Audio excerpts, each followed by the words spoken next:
The Adidas Yeezy 500 Utility Black is the third Yeezy 500 to release this year and the second Yeezy to release in the last 2 weeks. The sneaker features the same construction as previous Yeezy 500s, except this time around it comes in a dark gray or utility black colorway. Interestingly enough, like the Yeezy 350 V2 Butter that released last week, even though the demand seems to be high, the shoe is still struggling to sell out on the first day. What's up everybody, I'm Seth Fowler and today I'm reviewing the brand new Adidas Yeezy 500 in the utility black colorway. Out of the 3 Yeezy 500 colorways that have dropped so far, I think the black is definitely my favorite, which is surprising that it's the one that didn't sell out. And I think it's obvious why the triple black colorway is my favorite and probably a lot of other people's favorites as well, because honestly, it's not as weird. The utility black colorway is definitely the easiest colorway to wear and probably the most dad shoe looking out of the 3. And the reason I say that is because I feel like I've seen something exactly like this at Payless, and that's not hating on the shoe. I mean, okay, yeah, it is a little bit. This silhouette in this colorway, it just doesn't look like a Yeezy. It doesn't look like anything special. Most Yeezys that you see on the street, you know they're Yeezys because of the crazy colorways or the really unique look of the shoe. The 500, I guess, does still have a unique look, but in this black colorway, you just never notice it. Maybe that's what you're going for, which is great, but let's be honest, most people are buying Yeezys for the name Yeezy and not so much for the actual looks or comfort of the shoe. You can call me a hypebeast, you can call me whatever you want, but at the end of the day, you know this shoe wouldn't sell if it wasn't a Yeezy. And the funny thing is even with the Yeezy name, this shoe is still struggling to sell out. So without further ado, let's take a closer look at the Yeezy 500 in the utility black colorway.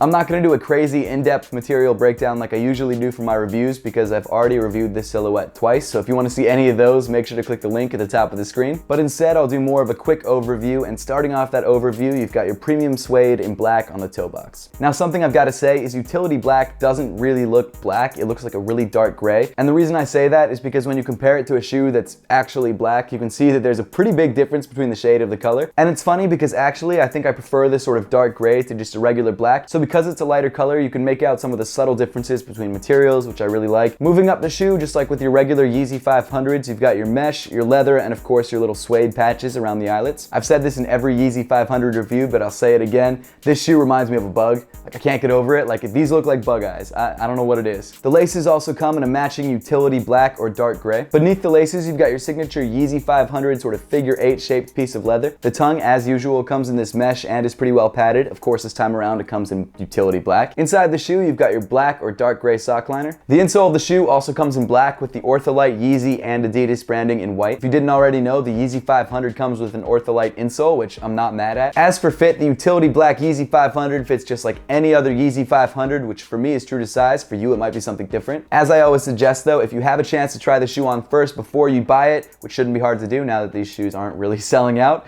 make sure to do that to make sure the sizing is right for you. Continuing back on the shoe, you've got your thin rubber mudguard in sort of more of a brownish gray than the rest of the upper. Above that, you've got your 3M piping in black. And of course, above that, rounding off the midfoot, you've got your padded mesh in utility black. Moving around to the heel of the shoe, again, nothing's changed. You've got your mesh and your suede and your other materials. Same deal as usual. Moving down the shoe, you've got your Adidas midsole in matching black. Again, if you didn't already know, unlike the other Yeezys in the Yeezy line, the Yeezy 500's midsole and outsole was actually borrowed from a previous basketball sneaker. The Adidas cushioning, especially when paired with the Ortholite insole, is comfortable, but just don't expect Boost-like comfort because it's not even close. And then finally moving to the bottom of the sneaker, you've got your super organically shaped utility black traction pattern. Overall, I think the utility black colorway of the Yeezy 500 is the best colorway to release so far, but as I'm sure you guys could guess because you know my thoughts on the Yeezy 500, it's still one of my least favorite Yeezys. As I mentioned before, this shoe didn't actually sell out on release day. It's funny because the way that I actually grabbed this was walking to Ubik on Saturday at 5 p.m. and they still had a full size run. I'm not sure if I'm gonna keep it because I'm just really not in love with the shoe. However, if you are trying to grab a pair for yourself, they retail for $200, but the good news is if you can't find them anywhere for retail, resale is pretty much retail. So I guess at the end of the day, Kanye really is making good on his promise to give everyone who wants a pair of Yeezys a pair of Yeezys for retail. Now that I'm thinking about it, that could have just been a fallback for him. He could have said that before he even planned to make the Yeezy line really mass produced so that whenever they started to die out in popularity,